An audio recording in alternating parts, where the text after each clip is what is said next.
presented by Ridhan Music.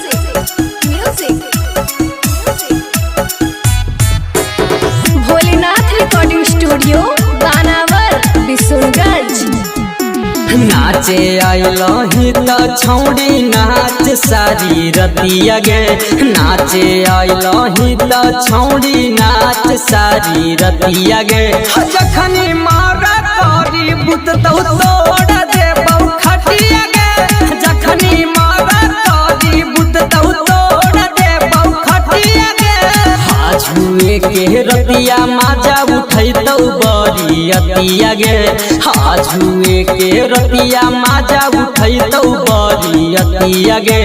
जखनी मारा करी बुत तो तोड़ दे बहु खटिया गे। जखनी मारा करी बुत तो तोड़ दे बहु खटिया गे। सुन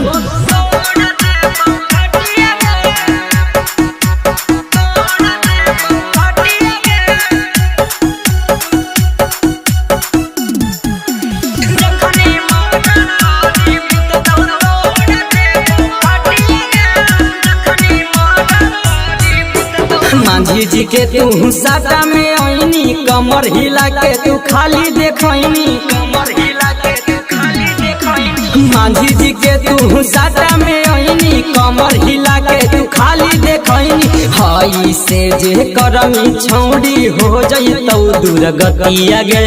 हई से जे करमी छौड़ी हो जइतौ दुर्गतिया गे। भूत तो मारा तोरी जखनी तोड़ दे बहु खटिया गे। भूत तो मारा तोरी जखनी तोड़ दे बहु खटिया गे। तोड़ दे बहु खटिया गे। तोड़ दे बहु खटिया गे। जखनी मारा तोरी भूत तो तोड़ दे बहु खटिया गे। जखनी मारा तोरी भूत तो। चंदन दीवाना के बातें ले मानी पैसा के कमी न हो तो गे रानी। पैसा के कमी न हो तो गे रानी। चंदन दीवाना के बातें ले मानी पैसा के कमी न हो तो गे रानी।